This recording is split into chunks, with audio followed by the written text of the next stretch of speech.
Oke,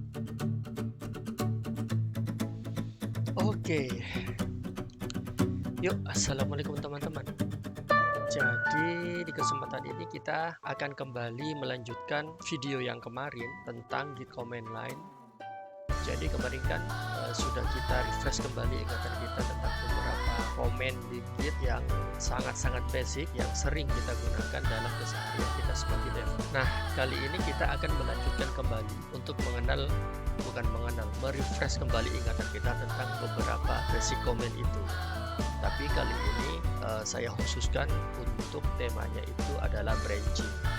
Nah, jadi branch itu kan buat teman-teman yang sudah berpengalaman dengan Git tentu tidak asing lagi.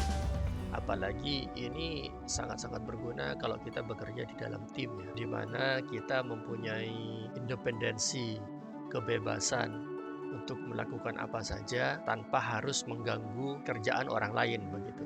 Itu salah satu fungsi branch yang paling saya sukai. Kita bebas berkreasi, melakukan eksperimen apa saja di dalam branch kita. Nah, kalau kita balik lagi ke terminal yang kemarin sudah kita pakai untuk membuat sebuah Git repository, di sini kan sudah ada satu file kemarin yang sudah kita bikin. Maka untuk mengetahui bahwa kita sedang berada di branch yang mana, kita bisa menggunakan command Git kita yang pertama, yaitu Git branch. Nah, di sini ditampilkan master. Master ini adalah default branch yang dibikin ketika kita pertama kali menginit Git repository kita. Kemarin kita pakai command git init, nah otomatis ada master branch di situ yang juga dibuatkan. Nah, tanda bintang ini menunjukkan bahwa kita sedang berada di branch tersebut. Oh ya, ini itu bagian yang menampilkan path sama nama branch ini sebenarnya konfigurasi custom saya ya.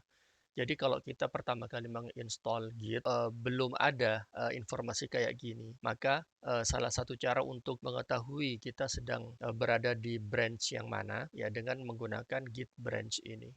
Nah, sekarang gimana caranya untuk membuat branch baru? Sama, Git branch, tinggal kita menyertakan nama branch yang ingin kita bikin. Misalnya kita mau bikin branch yang namanya dev, seperti itu. Kalau kita menjalankan git branch lagi, seperti yang tadi, nah kita lihat di sini dev sudah ada, sudah tercreate, tetapi kita tidak langsung berpindah ke branch baru itu. Bisa dilihat di sini bintangnya masih ada di branch master. Nah, gimana caranya untuk pindah ke branch dev ini? Nah, kita sampai pada git command yang kedua, yaitu git checkout. Nah, ketika kita menggunakan git checkout, kita bisa langsung menyertakan nama branch yang ingin kita pindah. Seperti misalnya kita mau pindah ke dev, kita bisa ketik git checkout dev. Kayak gitu. Nah, sekarang kita sudah berpindah ke dev. Maka kita bisa lakukan lagi komen yang tadi, git branch.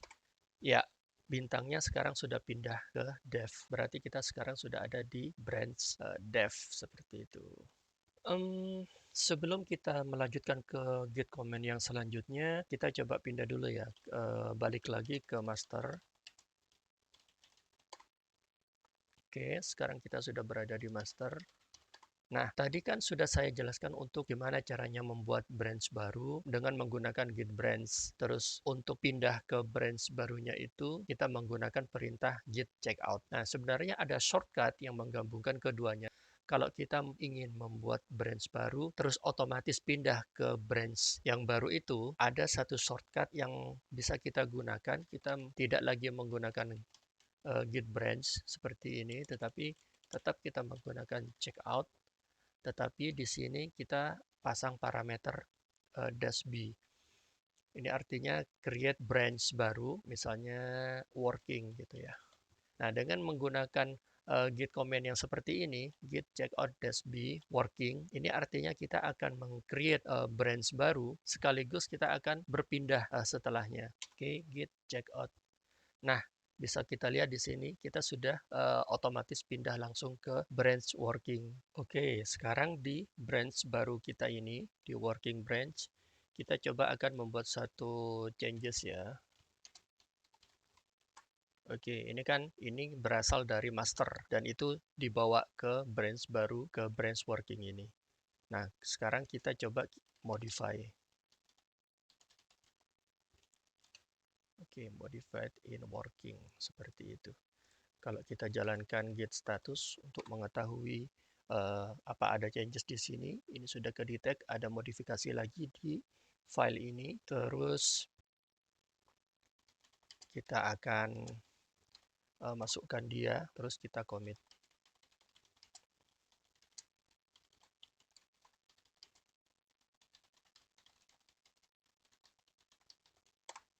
Nah, sekarang di branch working ini, isi dari file test01.txt ini sudah seperti ini ya, ada modified in working. Jadi, coba kita pindah lagi ke master, terus kita cek isinya. Oke, di master ternyata isinya masih seperti ini. Ini yang tadi saya sebut sebagai favorit feature saya di Git, bahwa apa yang kita lakukan di branch yang lain tidak akan berpengaruh terhadap branch yang lainnya. Tentu ini akan sangat berguna ketika kita bekerja di dalam tim, kita melakukan perubahan tertentu, dan tim member yang lain tidak akan terganggu dengan perubahan kita tersebut seperti itu. Nah, sekarang gimana kalau kita ingin membawa perubahan yang sudah kita lakukan di satu branch ke branch yang lain, atau istilahnya kita ingin merge. Nah, kita sampai pada git command yang ketiga, git merge seperti itu. Nah, git merge ini akan membawa konten di satu branch ke branch yang lain. Sekarang kita berada di branch master dan kita ingin membawa branch working ke dalam branch master ini.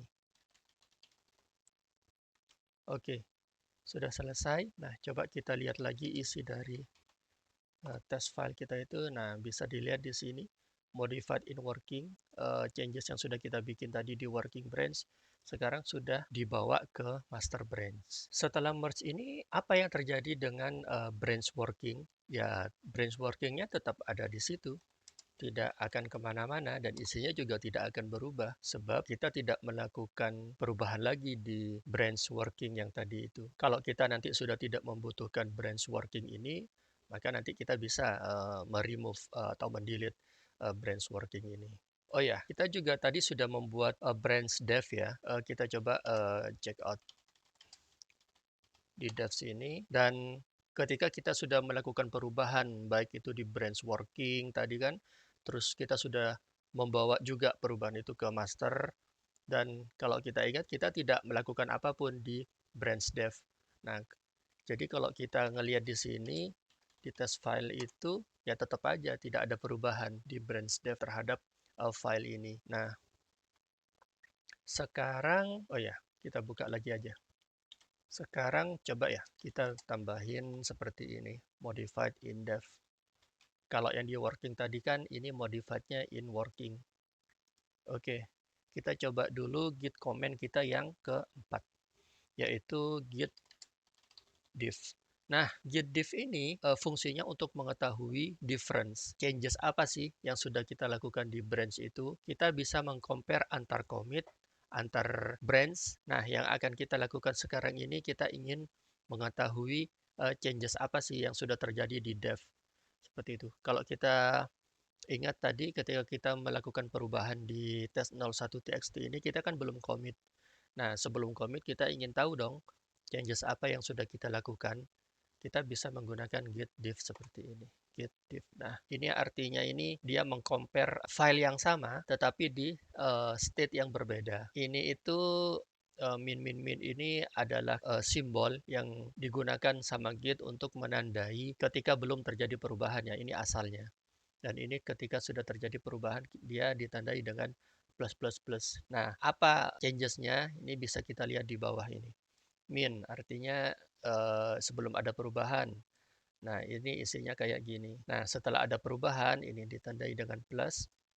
Isinya itu adalah ini, modified in dev. Oh, sekarang kita sudah tahu apa sebenarnya changes yang terjadi di dev ini. Ya, itu dia fungsi dari git diff. Sebenarnya git diff ini juga bisa kita gunakan untuk mengetahui perubahan antar branch, antar commit juga bisa. Nanti kita juga tunjukkan itu. Baik, sebelum lanjut, di sini kita sudah melakukan perubahan di branch dev ini. Terus kita belum commit perubahan itu. apa yang terjadi kalau kita mau balik lagi ke branch master misalnya. Kita coba checkout master. Wah, ternyata error. Kenapa kok error? Ternyata ada konflik di test file ini, di test01.txt ini. Konfliknya bisa kita cek dengan cara ini.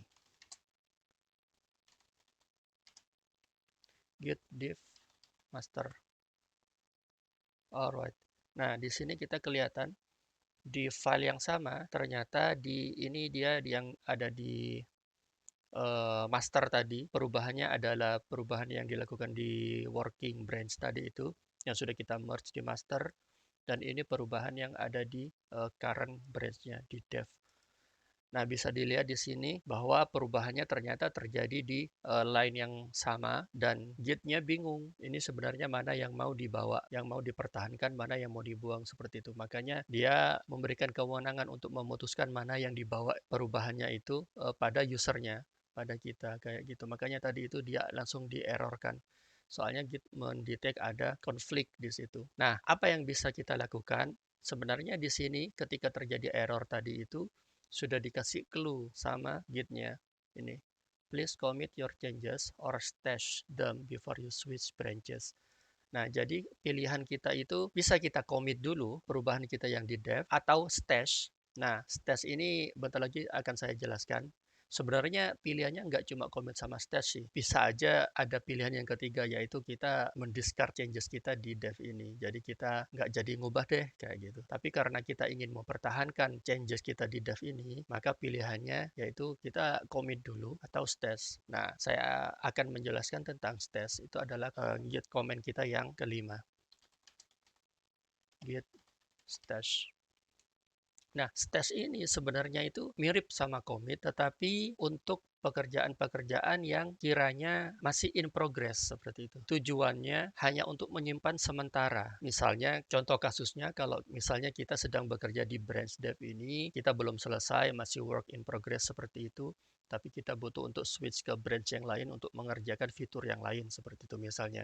Nah, kita bisa men-stage dulu kerjaan kita di dev untuk kita switch dulu ke branch yang lain. Nanti setelah kerjaan kita di branch yang lain selesai, maka kita balik lagi ke dev untuk melanjutkan pekerjaan itu. Untuk melakukan git stash, bisa kita lakukan langsung seperti ini. Ini polosan. Tapi kalau saya sih biasanya karena ini mirip dengan commit ya, maka alangkah lebih baiknya untuk menyertakan message di sini. Misalnya WIP. Modified index. Oops, sorry. Push. Ya, ini dia. Kita bisa melakukan stash berulang-ulang ya. Nah, stashnya itu bisa kita tampilkan kayak gini. Stash list. Nah, ini sudah masuk nih. Kayak gitu. Nah, dengan melakukan stash, maka working branch kita itu yang di dev ini sudah kembali hijau di sini. Artinya sudah kembali clean lagi. Kalau sudah seperti ini, kita bisa switch lagi ke branch yang lain. Oke, sekarang kita sudah bisa check out ke master lagi. Misalnya pekerjaan kita di branch master sudah selesai. Kita ingin melanjutkan pekerjaan kita di dev. Maka kita bisa masuk lagi ke dev. Terus kita ambil lagi kerjaan sebelumnya yang sudah kita stash, sudah kita simpan sementara. Biar kita bisa melanjutkan. Perintahnya adalah pop. Jadi kalau tadi kita itu push untuk menyimpannya ke stash, sekarang kita pop. Kita ngambil lagi gitu. Kalau kita tidak menyertakan apa-apa, maka ini ada artinya dia akan mengembalikan kerjaan yang terakhir kali kita stash. Oke, kalau kita lihat di test 01 kayak gini, ya ini kerjaan tadi yang dianggap konflik itu sudah dibalikin lagi. Terus misalnya gini, kita ingin tuh mempertahankan changes yang ada di branch dev ini. Tetapi kita tahu tadi ternyata konflik loh dengan yang ada di master kayak gitu. Nah, gimana supaya kita bisa melakukan perubahan di dev ini tidak konflik, terus ketika kita switch bahkan di merge lagi dengan master itu tidak konflik. Ya, kita bisa gini. Misalnya kita balikin dulu istilahnya discard ya, changes yang ada di dev. Kita bisa melakukan seperti ini. Nah, di sini kita bisa lihat kembali menggunakan command checkout di sini. Tetapi dengan melakukan seperti ini artinya kita ingin mengembalikan changes yang sudah terjadi di file ini, test01.txt ini, ke kondisi awalnya yang ada di last commit-nya. Di sini kita bisa dilihat dev-nya sudah jadi hijau lagi, artinya ini sudah clean lagi. Terus kita bawa perubahan di master, git merge master. Oke, kita lihat lagi. Nah, perubahan di master sudah dibawa ke dev kayak gini. Terus kita tambahkan perubahan di sini kayak gini. Terus kita add, terus kita commit.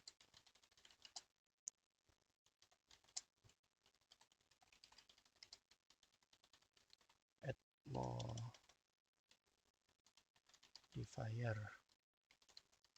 dev kayak gitu.